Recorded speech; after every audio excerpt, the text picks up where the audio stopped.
Je suis assise à cette table depuis 3 heures maintenant, et je ne sens plus mes jambes. La lumière du plafonnier jaunit tout autour de moi. La carte bon marché avec son inscription « Merci ». La photo imprimée en mauvaise qualité montrant la jambe prothétique de Léo, du ruban adhésif marron enroulé autour comme un pansement de fortune, et le reste de mon dîner micro-ondes qui refroidit dans son barquette en plastique blanc. Une bouchée de poulet caoutchouteux. Je n'ai pas faim. Je n'ai plus faim depuis des heures. Mes mains tremblent quand j'ouvre mon ordinateur portable. L'écran s'illumine avec ce bleu froid et stérile que je connais trop bien maintenant. Je tape le mot de passe, Léo 2019. Toujours le même. Toujours son année de naissance. Toujours lui. La feuille de calcul s'affiche. Font-bas Léo. J'ai créé ce fichier il y a 4 ans, avec des colonnes minutieuses. Date, montant, description, bénéficiaire. 4 ans de dépôt régulier. 4 ans de sacrifice que j'ai documenté comme une comptable obsessionnelle. Parce que je suis comptable d'assurance, en fait. C'est mon métier. Vérifier les chiffres. Trouver les incohérences. Repérer les mensonges. Je fais défiler vers le bas. Vers le total. 180 000 €. 120.000 euros. Je lis ce chiffre 3 fois. Puis 4. Puis je ferme les yeux et je le relis encore, comme si les nombres allaient se réorganiser miraculeusement en quelque chose de moins dévastateur. Mais non. C'est bien là. Chaque virement, chaque chèque, chaque dépôt en espèces que j'ai fait à Anya, ma belle-mère, celle qui était censée garder cet argent en sécurité pour Léo, pour ses appareils orthopédiques, pour son école, pour son avenir, tout est là, noir sur blanc. Et puis je regarde mon solde personnel. 412,73 €. C'est tout ce qu'il me reste. 412,73 €.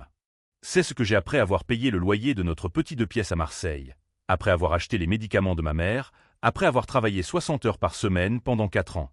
C'est tout. La nausée monte d'abord. Freud. Elle s'enroule autour de mon estomac comme une corde mouillée. Je me lève, je vais jusqu'à l'évier, je m'accroche au rebord en inox. Respire. 1 fois, 2 fois, 3 fois. L'eau du robinet coule, froide et indifférente. Puis la nausée se transforme. Elle se transforme en quelque chose de blanc. De brûlante.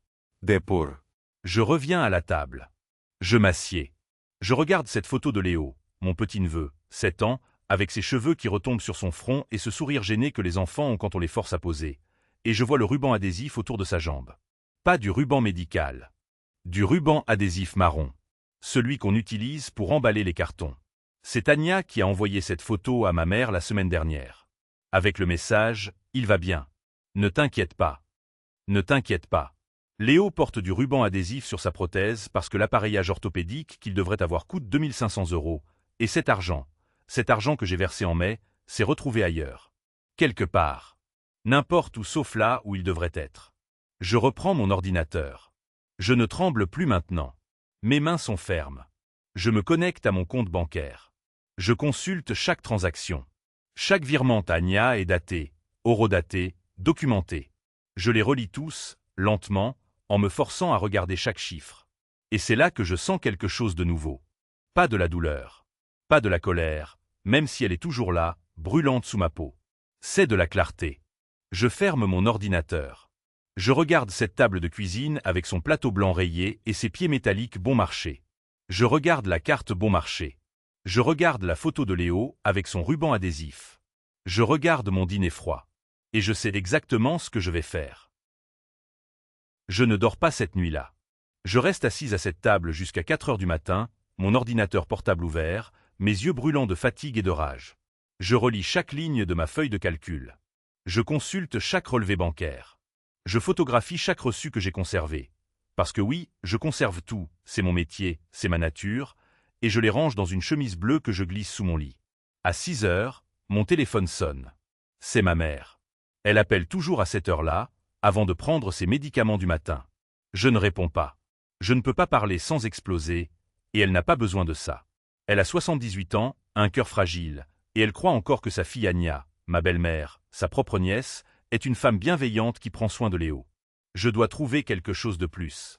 Quelque chose que je ne peux pas inventer, que je ne peux pas imaginer. Une preuve si solide, si irréfutable, qu'aucun mensonge ne pourra la contredire. Je pense à Matteo. Mon beau-frère, le père de Léo, est décédé il y a 3 ans. Cancer. Il s'est éteint dans un lit d'hôpital un mardi matin en novembre, et j'étais là, je tenais sa main, et il m'a dit des choses. Des choses qu'il voulait que je sache. Des choses sur Anya, sur Léo, sur ce qu'il avait prévu pour protéger son fils. Et puis il y a eu les funérailles. Et puis la vie a continué. Et puis j'ai commencé à verser de l'argent à Anya. Mais Matteo avait un notaire. Je me souviens vaguement d'une conversation avec Anya où elle disait que tout était réglé, que tout était en ordre. Elle n'en parlait jamais. Jamais. Et moi, j'étais trop épuisé, trop occupé à travailler et à m'occuper de ma mère, pour poser des questions. Ce jour-là, le samedi matin, après une nuit blanche, je me rends à l'unité de stockage. C'est un endroit que je déteste. Un bâtiment gris en béton à la périphérie de Marseille, avec des rangées de portes métalliques numérotées et une lumière fluorescente qui bourdonne comme un insecte mourant. L'odeur est celle de la poussière, de l'humidité et de l'abandon. Anya loue cette unité depuis des années. Elle dit que c'est pour stocker les affaires de Léo, ses jouets, ses vêtements de saison. Je n'y ai jamais vraiment regardé. Je franchis la porte avec la clé qu'Anya m'a donnée il y a longtemps, au cas où. L'intérieur est exactement comme je l'imaginais. Des cartons empilés, des meubles couverts de drap blanc, des cintres de vêtements accrochés à une barre métallique. Et au mur du fond, il y a une étagère avec quelques cadres photos. Des photos de famille. Des photos de Matteo. Je vais droit vers ces photos. Il y en a une où Matteo tient Léo bébé, quelques jours après sa naissance.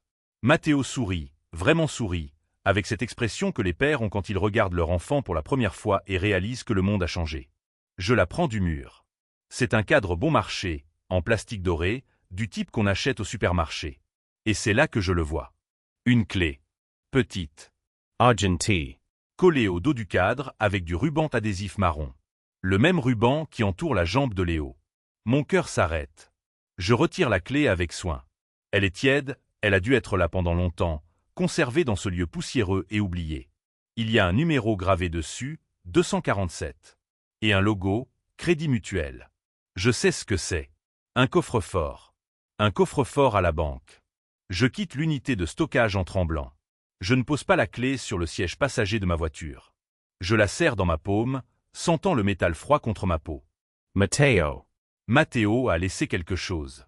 Matteo Savate. Le lundi matin, avant mon quart de travail, je me présente à la succursale Crédit Mutuel du centre-ville de Marseille. Je suis en tenue de travail.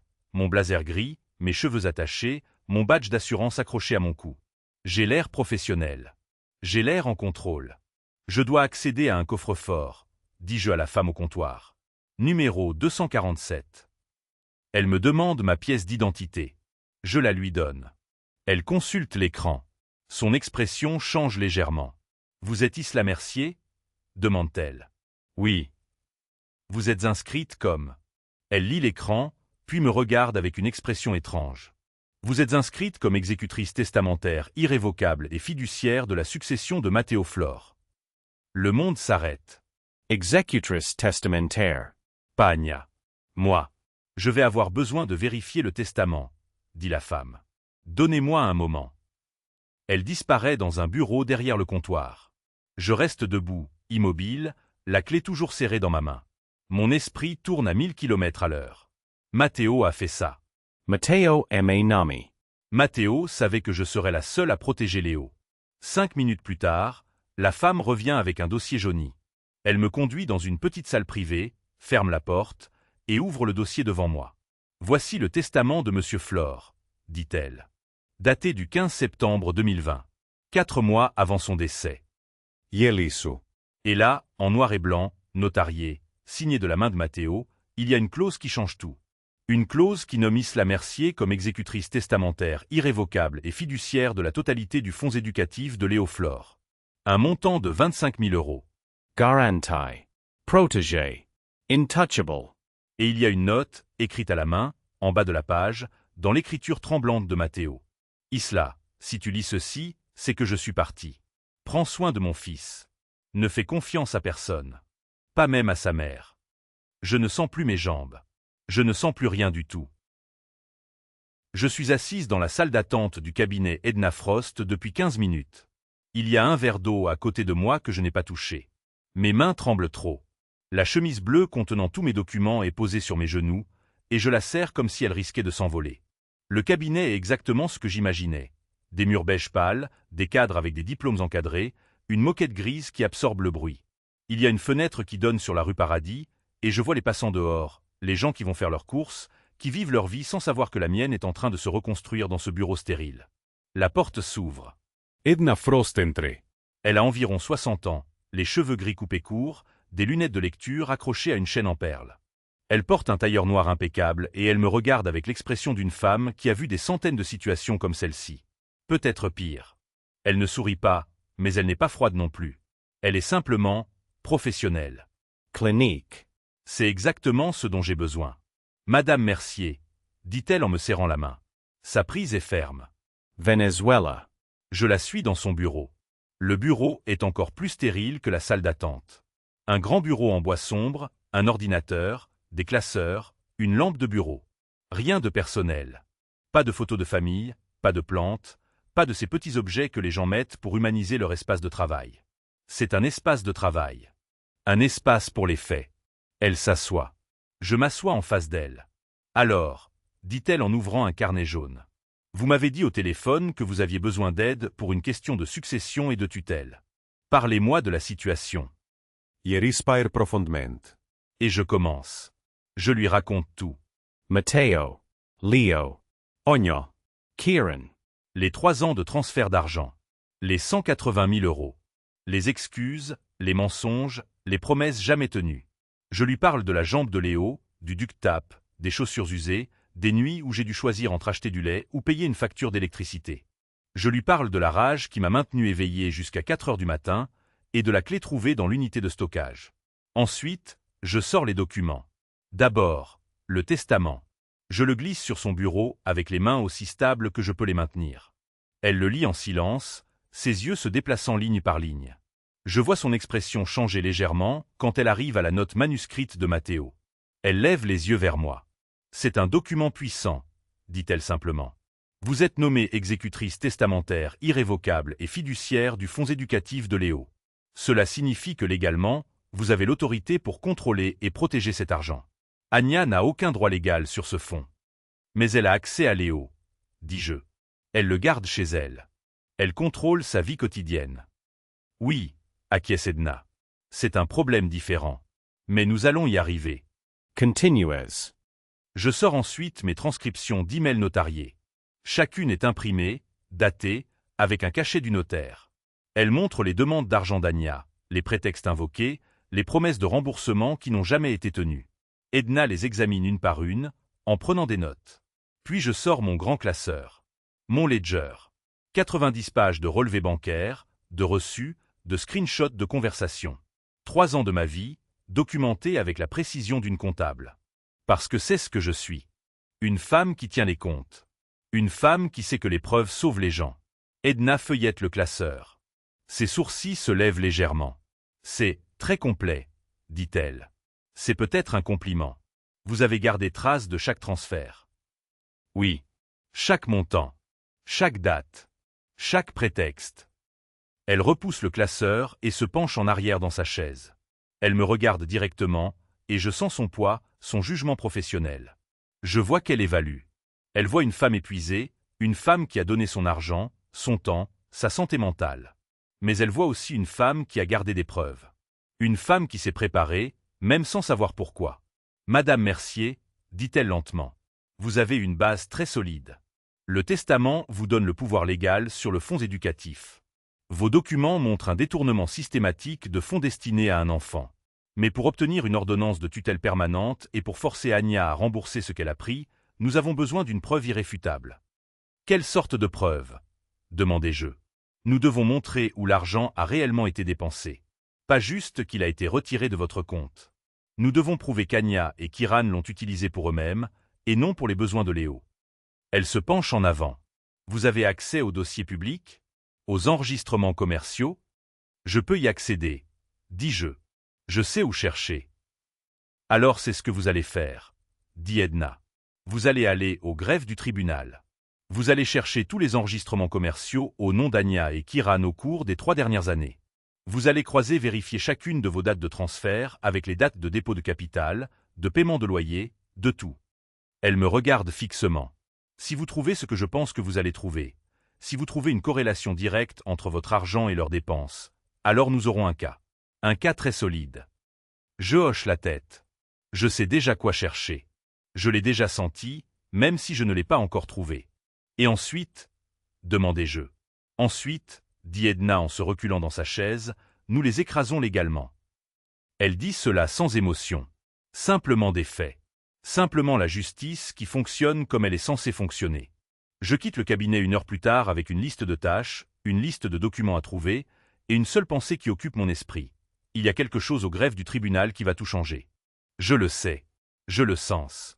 Et demain, quand j'y arriverai, je vais le trouver. Le greffe du tribunal se trouve dans un bâtiment gris en béton, quelque part entre la gare et le quartier des affaires. Je le connais depuis longtemps.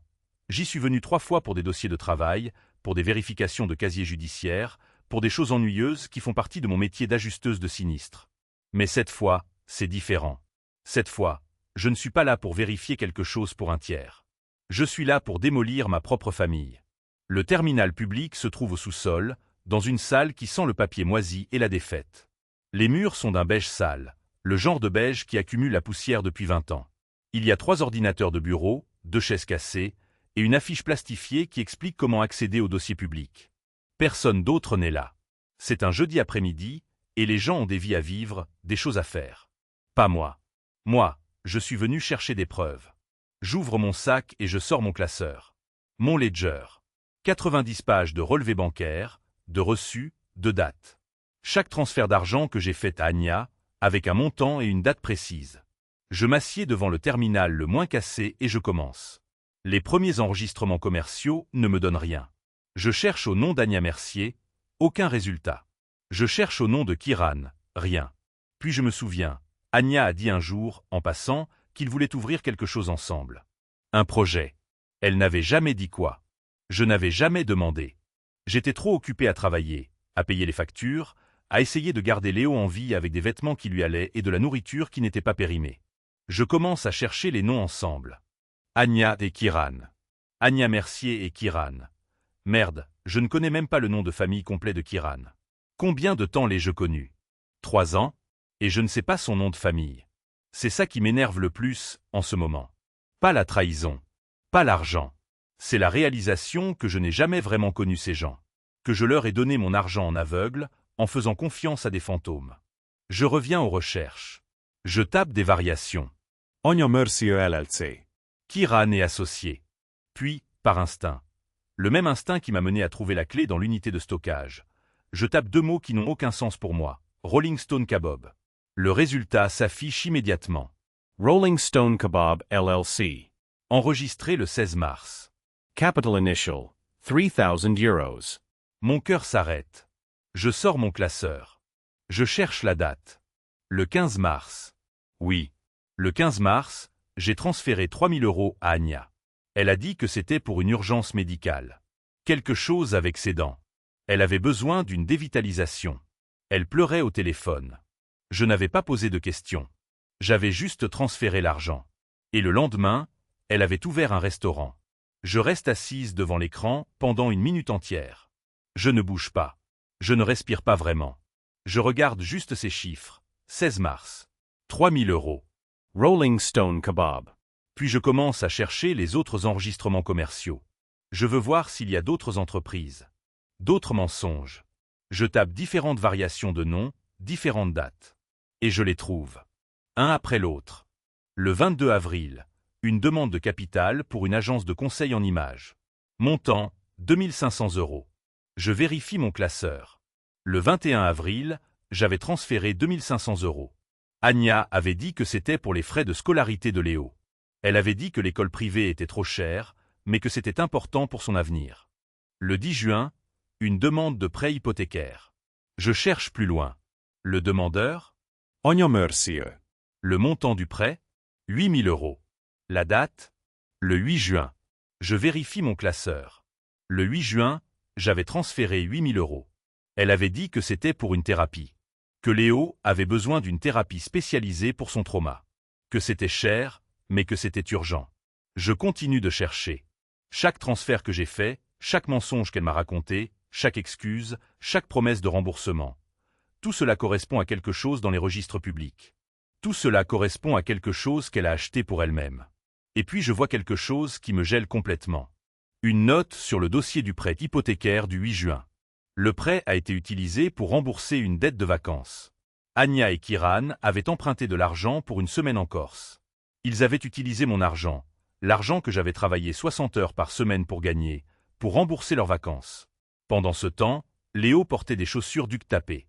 Je me lève du terminal. Ma main tremble tellement que je dois la mettre dans ma poche. Je regarde autour de moi. La salle est toujours vide. Le fluorescent bourdonne. Le papier sent la moisissure. Et moi, je suis debout dans ce greffe, avec la preuve irréfutable que ma sœur, ma propre sœur, m'a volé. Edna Frost avait raison. Nous avons notre cas. Mais ce que je tiens maintenant, ce ne sont pas juste des preuves. C'est une arme. Et demain, je vais l'utiliser. Je rentre à la maison ce jeudi-là avec mon classeur, mes impressions, et quelque chose de nouveau qui pulse dans ma poitrine. Une certitude froide. Léo est à l'école. Anya travaille à la galerie jusqu'à 19 h. J'ai le temps. Ma table à manger n'a jamais été belle. C'est un meuble IKEA datant de 10 ans, avec une légère rayure sur le côté gauche que j'ai fait en déplaçant une cafetière.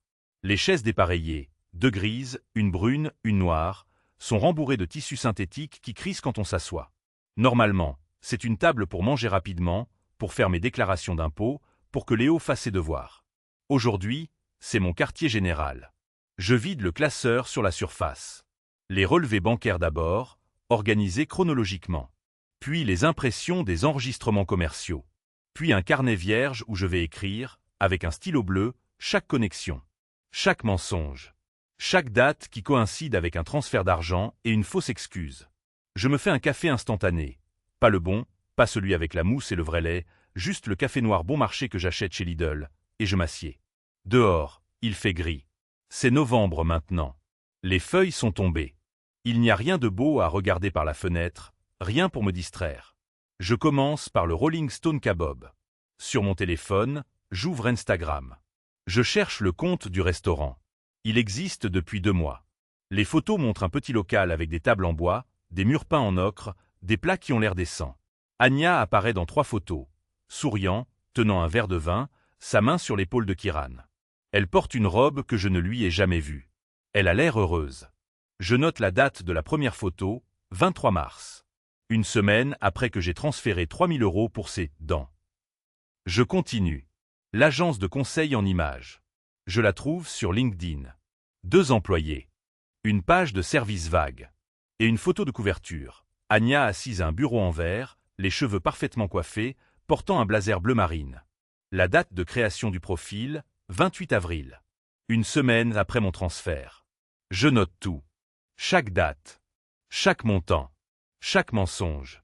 Puis vient le prêt hypothécaire. C'est plus difficile à trouver.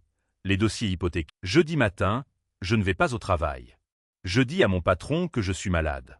Ce n'est pas tout à fait un mensonge. Je suis malade. Malade de cette table, malade de ces dates, malade de cette certitude qui grandit en moi. Je vais au tribunal. Je descends au sous-sol. Je cherche le dossier hypothécaire complet. Et là, je le vois. L'acte de garantie. Signé le 8 juin. Montant, 8 000 €. Utilisé pour remboursement de dette vacances, Corse, semaine du 15 juillet. Et dans une note manuscrite, en bas du document, écrite par l'agent hypothécaire, emprunteur a utilisé Studio d'art comme garantie. Studio actuellement loué. Revenu locatif, 400 €, mois. Le studio d'art. C'est le studio d'Anya. Celui qu'elle loue à une jeune artiste. Celui qu'elle m'a dit qu'elle gardait pour son indépendance. Elle a utilisé ce studio. Le studio qu'elle louait grâce à mon argent, grâce à mes années de travail, comme garantie pour emprunter 8 000 € afin de rembourser ses vacances.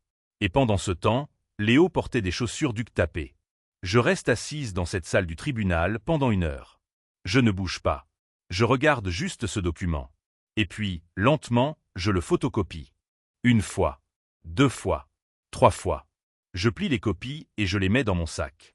Quand je reviens à la maison, ma table m'attend.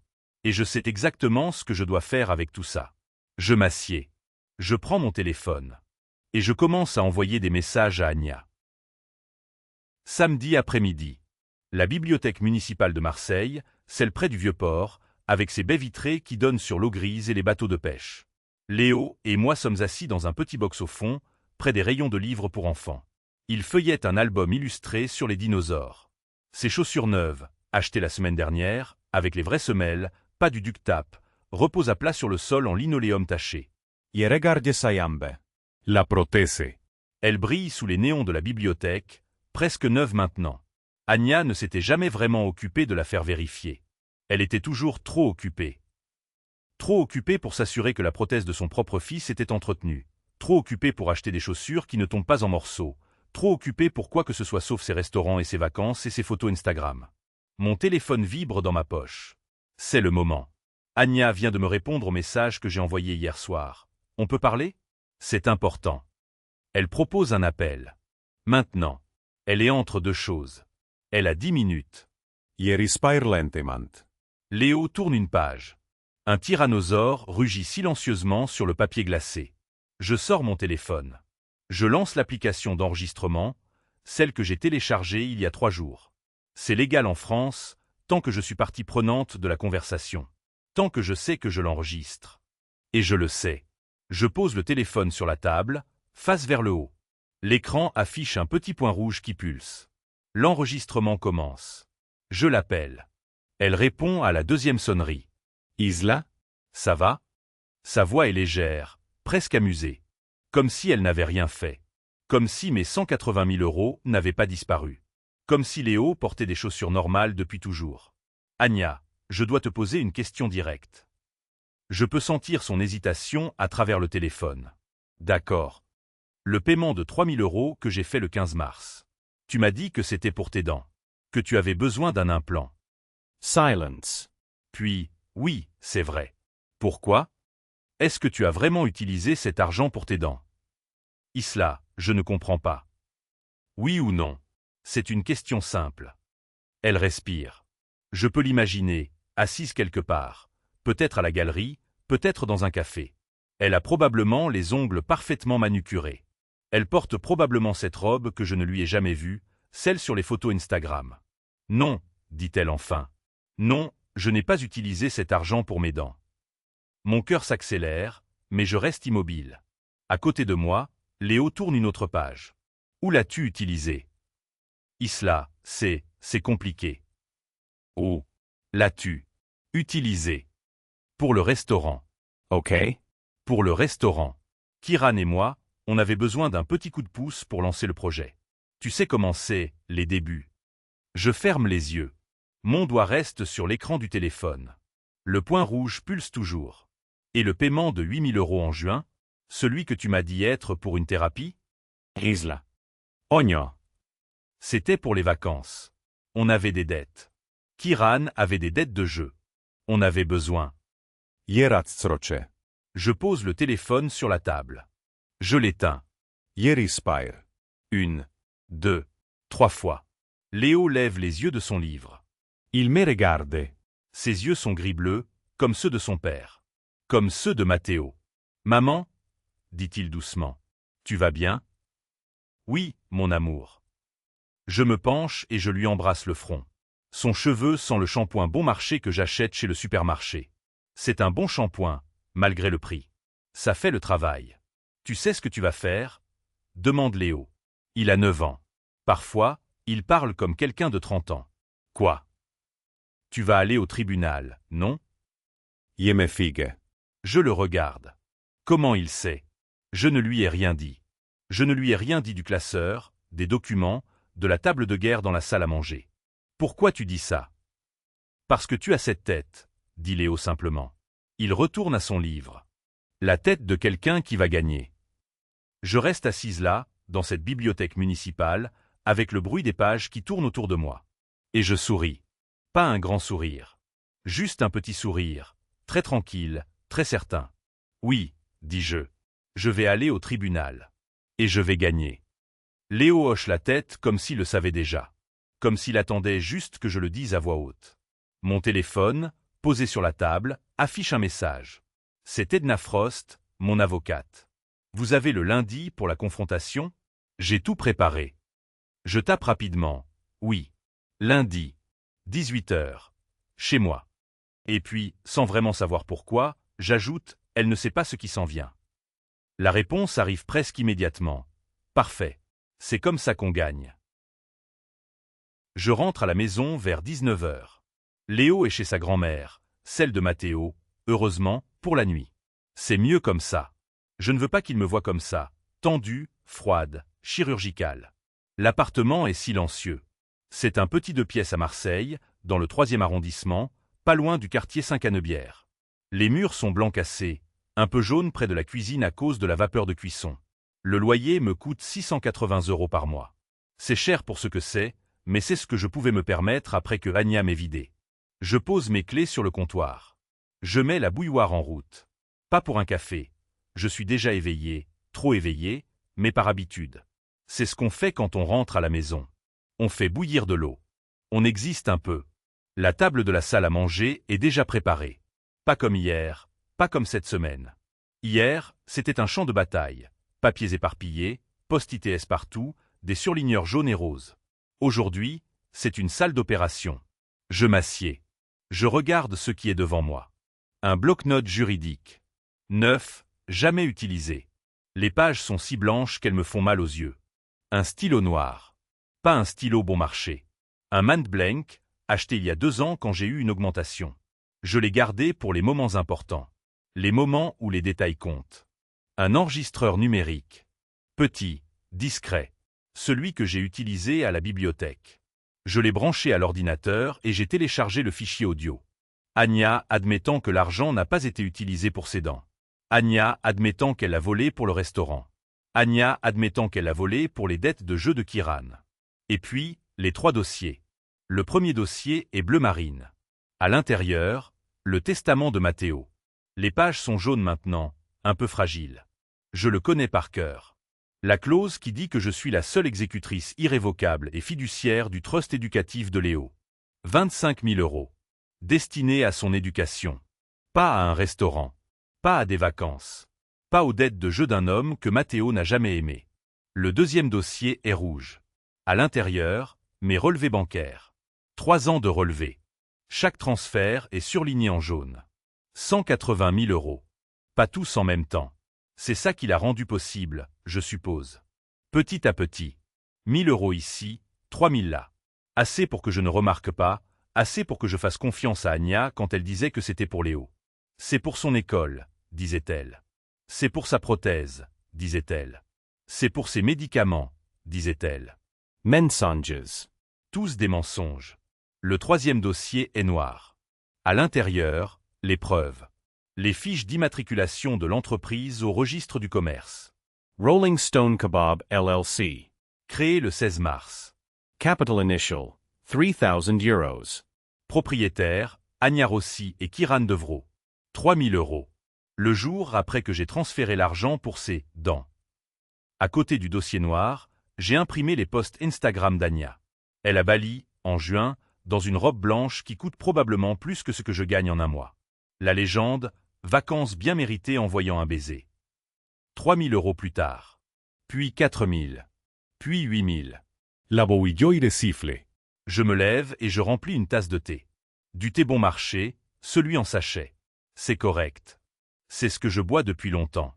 Je reviens à la table. Je m'assieds. Je prends le bloc-notes. Je prends le stylo noir. Et je commence à écrire. Pas un brouillon. Une séquence logique. La séquence que je vais utiliser demain, lundi, à 18 h, quand Anya et Kiran vont s'asseoir à cette même table. Quand je vais leur montrer, pièce par pièce, comment j'ai démoli leurs mensonges. Ligne 1, le testament. La clause. L'autorité légale. Ligne 2, les relevés bancaires. Les dates. Les montants. Ligne 3, les fiches d'immatriculation. Les noms. Les capitaux. Ligne 4, les posts Instagram. Les dates. Les preuves visuelles. Ligne 5, l'enregistrement audio. La confession. Sa voix. Ses aveux. Ligne 6, l'accord de règlement que j'ai préparé avec Edna Frost. Les termes. La signature. Le silence qui suit. Je relis ce que j'ai écrit. C'est parfait. C'est implacable. C'est inévitable. Je pose le stylo. Je ferme le bloc-notes. Je vais à ma chambre. Je sors la robe que j'ai préparée. Gris fonts. Pas noir. Noir serait trop dramatique. Pas de couleur. La couleur suggère que j'ai des émotions. Je n'en ai pas. J'ai juste des faits. J'ajoute une veste. Structure. Professionnel. J'ajoute des chaussures noires. Plates. Pratique. Je me regarde dans le miroir. Je ne me reconnais pas. Ou peut-être que je me reconnais enfin. Peut-être que c'est qui j'ai toujours été, avant que Anya ne m'enlève ça. Je reviens à la table. Je vérifie une dernière fois que tout est en place. Le bloc-notes. Le stylo. L'enregistreur. Les 3 dossiers. Et puis, je fais quelque chose que je n'avais pas prévu. Je sors mon téléphone. Je prends une photo de la table. Juste la table. Pas moi. Juste la preuve, organisée, prête à être déployée. Je l'envoie à Edna Frost avec un message. Demain. 18h. Elle ne sait pas. La réponse arrive en 3 secondes. Parfait. Vous êtes prête? Je tape « Oui ». Et puis je vois un autre message. De Anya. Envoyé il y a 10 minutes, pendant que je préparais mes vêtements. Hey, je pense qu'on devrait parler de ce qui s'est passé à la bibliothèque. Je suis désolé d'avoir raccroché. Demain? Chez toi? 18h? Je lis le message 3 fois. Elle propose 18h. Chez moi. Comme si c'était son idée. Comme si elle contrôlait encore quelque chose. Yesuris. Pas un sourire heureux. Un sourire qui vient de très loin. Je tape « Oui ». Demain. 18h. Chez moi. Et puis j'éteins le téléphone. Je m'assieds à la table. Je regarde les 3 dossiers. Je regarde le bloc-notes. Je regarde le stylo noir. Demain, elle va s'asseoir exactement où je suis assise maintenant. Elle va voir ses dossiers. Elle va entendre cet enregistrement. Elle va comprendre que je savais tout. Que j'avais tout. Et elle va signer. Parce qu'elle n'a pas le choix. Parce que je ne lui en laisserai pas d'autre. Mon téléphone vibre sur le comptoir. Encore un message.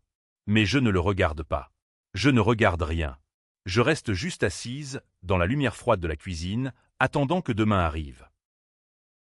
Elle arrive à 17h53.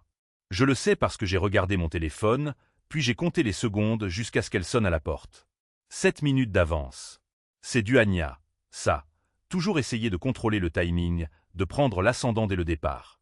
Comme si 7 minutes d'avance pouvaient changer ce qui allait se passer. Je n'ai pas bougé de la table. Je suis resté assise exactement où j'étais depuis 6h du matin, quand j'ai mis les 3 dossiers en place, quand j'ai allumé l'enregistreur pour vérifier la batterie, quand j'ai repassé ma veste gris foncé dans le miroir de l'entrée et que j'ai vu une femme que je ne reconnaissais pas. Une femme sans tremblement. Une femme sans peur. Quand j'ai ouvert la porte, Anya s'est jetée sur moi avec ce sourire qu'elle réserve au moment où elle a besoin de quelque chose. Ce sourire mouillé, trop large, qui plisse ses yeux. Elle sentait le parfum bon marché, celui qu'elle achète au supermarché Casino, le même que celui que j'achetais avant qu'elle ne me vide mes comptes. Elle portait une robe noire très courte, bien trop courte pour une discussion familiale un lundi soir. Elle venait de quelque part. Ou elle allait quelque part. Isla, mon Dieu, je suis tellement contente de te voir. La bibliothèque, c'était dingue. Je suis désolé d'avoir raccroché. Elle a essayé de m'embrasser sur la joue. Je me suis écarté. Elle a cligné des yeux, comme si elle venait de se cogner contre quelque chose d'invisible. Entre, j'ai dit. Je n'ai pas dit son nom. Je n'ai pas dit Anya. Pas encore. Pas jusqu'à ce que le moment soit venu de la nommer pour ce qu'elle était.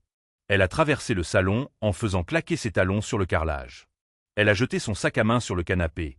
Mon canapé, que j'avais acheté en 2019 avec l'argent que j'avais économisé pendant 2 ans. Elle s'est assise à la table, là où je l'avais prévu, exactement en face de moi, de l'autre côté du plateau laminé bon marché que j'avais nettoyé 3 fois ce matin. Alors, qu'est-ce qui se passe?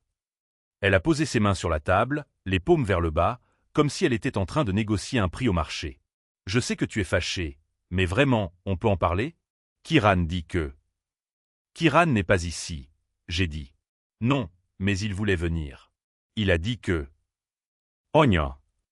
Elle s'est arrêtée. C'était la première fois que je disais son nom. Pas avec tendresse. Pas avec la familiarité des 17 années que nous avions passées ensemble. Avec une distance précise, comme si je prononçais le nom d'une étrangère lors d'une audience au tribunal. Oui. J'ai ouvert le premier dossier. Le bleu marine. J'ai sorti le testament de Matteo et je l'ai posé devant elle, page ouverte à la clause. Ses yeux ont parcouru les mots sans les lire vraiment. Tu vois cette clause? J'ai pointé du doigt. Lis-la à haute voix. Isla, Pourquoi tu? L'isla. Elle a lu. Sa voix est devenue plus petite avec chaque mot. Quand elle a atteint la partie où il était écrit que j'étais la seule exécutrice irrévocable et fiduciaire du trust éducatif de Léo, elle a arrêté de lire. C'est le testament de Matteo, a-t-elle dit, comme si c'était une question. Oui. D'accord, mais ça ne veut rien dire. On en a parlé. Matteo a écrit ça avant qu'on. Ogno. Tais-toi. J'ai ouvert le deuxième dossier. Le rouge. J'ai étalé les relevés bancaires devant elle, 3 ans de papier, chaque transfert surligné en jaune fluo. J'ai pris un stylo, pas le man blank, un stylo ordinaire, le genre qu'on utilise pour remplir des formulaires, et j'ai commencé à pointer les dates. 15 mars. 3 000 €. C'est ce que tu as dit. Elle regardait les chiffres comme si c'était du poison. 23 avril. 4.000 euros. Médicament de Léo, tu as dit. Isla. Yeah. 8e juin. 8 000 €. Thérapie, tu as dit. Psychothérapie pour aider Léo à accepter son handicap. J'ai fermé le dossier rouge et j'ai ouvert le noir. Les fiches d'immatriculation. Rolling Stone Kebab LLC. Créé le 16 mars. Capital Initial. 3,000 euros.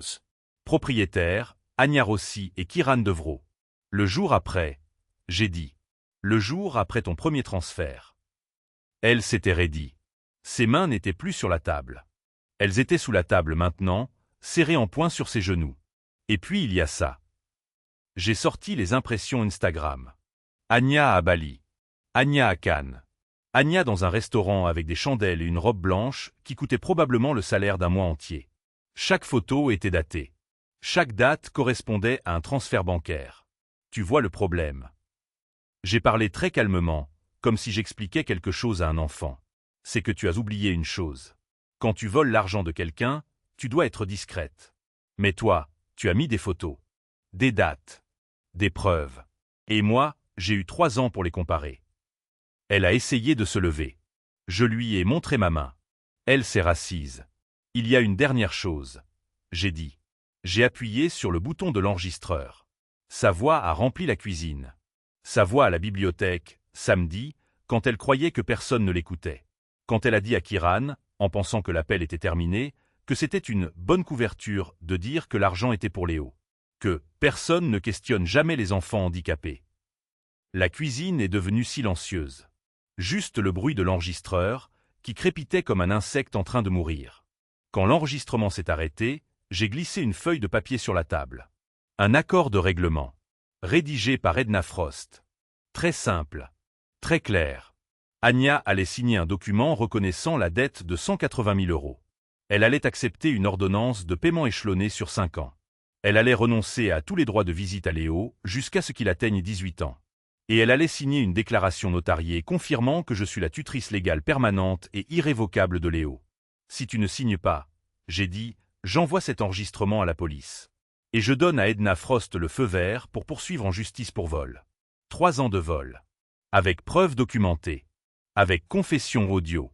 Avec des fiches d'immatriculation qui montrent que tu as utilisé l'argent destiné à un enfant handicapé pour financer une entreprise que tu n'as pas déclarée aux impôts. J'ai posé le man blank sur la table. Juste le stylo. Juste le papier. Juste le silence qui suit quand quelqu'un comprend enfin qu'il n'y a pas d'échappatoire. Où tu signes. Et on ne parle plus jamais de ça. Leo Grandit. Tu disparais. C'est simple. Elle a regardé le stylo. Elle a regardé l'accord. Elle a regardé mon visage, comme si elle cherchait quelque chose, de la pitié, peut-être, ou une fissure dans mon expression qui lui dirait que je bluffais. Il n'y avait rien. Juste du laminé froid. Juste le bruit du réfrigérateur qui ronronnait derrière moi. Juste la respiration d'Anya qui s'accélérait, de plus en plus saccadée, jusqu'à ce qu'elle ressemble à des sanglots sans larmes. Elle a tendu la main vers le stylo. Et c'est à ce moment-là que j'ai entendu la clé tourner dans la serrure. Une semaine plus tard, je suis assise dans le bureau d'Edna Frost, et pour la première fois depuis des mois, je peux respirer sans que ma poitrine ne se serre comme un poing. La lumière du matin entre par les grandes fenêtres du cabinet, illuminant les murs beige pâle et le bureau en bois massif où tout s'est concrétisé. Edna est assise en face de moi, ses lunettes de lecture perchées sur son nez, un dossier rouge ouvert devant elle. C'est le même rouge que celui que j'ai utilisé pour organiser mes preuves. Une coïncidence qui me fait sourire intérieurement. Les papiers sont signés, notariés et déposés auprès du tribunal, dit Edna sans lever les yeux. La tutelle permanente et irrévocable est maintenant officielle. Vous êtes légalement responsable de Léo jusqu'à sa majorité. Je hoche la tête. Je savais que ça arriverait, mais entendre les mots prononcés à haute voix, dans ce bureau stérile et lumineux, c'est différent. C'est réel. C'est fini. Et l'accord de paiement? Je demande, même si je connais déjà la réponse. Signé et enregistré. Mademoiselle Rossi a accepté les termes intégralement. 180 000 €, échelonnés sur 60 mois, avec des intérêts minimes. Elle a également signé la déclaration notariée, confirmant qu'elle renonce à tous les droits de visite jusqu'à la majorité de Léo. Edna lève enfin les yeux vers moi. Et l'enregistrement audio a été archivé en tant que preuve légale. Si elle ne respecte pas les paiements ou si elle tente de contester l'accord, nous avons de quoi la poursuivre en justice pour détournement de fonds et fraude. Je sens quelque chose se relâcher en moi, quelque chose qui a été noué pendant 3 ans. 3 ans de comptes secrets, de relevés bancaires cachés, de nuits sans sommeil à compter les euros qui disparaissaient dans les poches d'Anya. 3 ans à regarder Léo porteur des chaussures trop petites parce que je ne pouvais pas me permettre une nouvelle paire, tandis qu'Anya posait pour des photos à Bali. Il y a une chose que je dois vous demander, dit Edna, en retirant ses lunettes. Comment avez-vous gardé ce sang-froid? Je représente beaucoup de femmes dans votre situation, et la plupart d'entre elles, elles éclatent. Elles crient. Elles deviennent irrationnelles. Vous étiez comme une machine. Je réfléchis à la question. Je pense à cette nuit dans la bibliothèque, quand Léo m'a dit que je ressemblais à quelqu'un qui allait au tribunal. Je pense à la semaine où j'ai transformé ma table à manger en salle de guerre, pointant chaque transfert bancaire, chaque photo Instagram, chaque mensonge avec la précision d'une chirurgienne. Je pense à cet moment à la table de la cuisine, quand Anya a tendu la main vers le stylo et que j'ai entendu la clé tourner dans la serrure. Je ne pouvais pas me permettre de craquer. Je réponds simplement. Léo dépendait de moi. Et elle dépendait de mon silence pour continuer. Si j'avais crié, si j'avais pleuré, si j'avais laissé mes émotions prendre le contrôle, elle aurait une raison de me discréditer. Elle aurait dit que j'étais instable, que je n'étais pas capable de m'occuper de Léo. Alors j'ai fermé cette partie de moi. Je suis devenu quelqu'un d'autre. Quelqu'un de froid. Quelqu'un qui ne ressent rien sauf de la clarté. Edna hoche la tête lentement, comme si elle comprenait parfaitement. Elle a probablement vu ça avant, chez d'autres femmes qui n'avaient pas d'autre choix que de devenir des machines. Eh bien, cette machine a gagné, dit-elle. Je quitte le bureau une demi-heure plus tard, avec un dossier contenant des copies de tous les documents officiels. Ma main ne tremble pas quand je le prends. Ma respiration est régulière. Je suis calme, comme je l'ai été pendant toute cette affaire. Léo m'attend dans la salle d'attente. Il est assis dans un fauteuil trop grand pour lui, un livre de science-fiction sur les genoux et ses nouvelles orthèses aux pieds. Les anciennes étaient usées, tachées, maintenues ensemble par du ruban adhésif et de la prière. Celles-ci sont neuves, brillantes, et elles ont coûté 3 000 € que j'ai économisés en travaillant des heures supplémentaires à l'hôpital, en mangeant des nuits pas chères, en vendant ma vieille voiture pour une encore plus vieille. Il lève les yeux quand je m'approche et me sourit. C'est un sourire normal, un sourire d'enfant, sans cette ombre de culpabilité qu'il avait avant. Il ne savait pas ce qui se passait, bien sûr. Il ne savait pas que l'argent destiné à ses soins était parti dans les vacances d'Anya, dans ses restaurants chics, dans son restaurant de kebab qui a fermé 3 mois après son ouverture. « C'est fini ?» demande Léo. « Oui, » je dis. « C'est fini. » Je lui tends ma main et il se lève, ses nouvelles orthèses cliquetant légèrement quand il marche. Dans le couloir du cabinet d'avocat, avec ses murs blancs et son moquette grise, je me rends compte que je ne me souviens pas la dernière fois que j'ai senti mon cœur battre normalement. Pendant 3 ans, il a battu trop vite, trop fort, comme s'il essayait de s'échapper de ma poitrine. Maintenant, c'est juste un battement régulier, prévisible, vivant. Ce soir-là, je fais à manger pour Léo. Quelque chose de simple, du poulet et des légumes, rien de spécial, et nous mangeons ensemble à la table de la cuisine. La même table où Anya a signé l'accord. Je l'ai nettoyée 3 fois après qu'elle soit partie, mais je peux encore sentir sa présence, comme une tache invisible que personne d'autre ne peut voir. « Maman » dit Léo, la bouche pleine de riz. « Tu es différente maintenant. » « Différente comment ?» je demande. « Je sais pas. Tu souris plus. Et tu n'as plus cette ride entre tes yeux. » Il pointe son doigt vers mon front. Celle qui était là tout le temps. Je me regarde dans le reflet de la fenêtre de la cuisine. Il a raison. La ride est partie. Mon visage est plus lisse, plus léger, comme si quelqu'un avait enlevé un poids que je portais depuis longtemps. Je réalise que c'est vrai ce qu'on dit sur la vengeance. Ce n'est pas douce. Ce n'est pas gratifiante dans le sens où on l'imagine. Ce n'est pas cinématographique ni dramatique. C'est juste froid. Methodique. Et à la fin, quand tout est fini, quand tous les papiers sont signés et que le système judiciaire a fait son travail, ce que vous ressentez, c'est juste du soulagement. Du vide. Et puis, lentement, quelque chose d'autre commence à remplir cet espace. Quelque chose qui ressemble à la paix. Mais je me demande parfois, tard le soir, si j'aurais pu faire les choses différemment. Si j'aurais pu confronter Anya plus tôt, avant que Léo ne manque de chaussures qui lui allaient, avant que je ne doive choisir entre acheter ses médicaments et payer l'électricité. Si j'aurais pu être moins froide, moins calculatrice, plus humaine. Et puis je regarde Léo, avec ses nouvelles orthèses et son sourire sans culpabilité, et je sais que j'ai fait exactement ce qu'il fallait faire. Pas pour moi. Pour lui. Parce que parfois, pour protéger les gens qu'on aime, il faut devenir quelque chose de dur.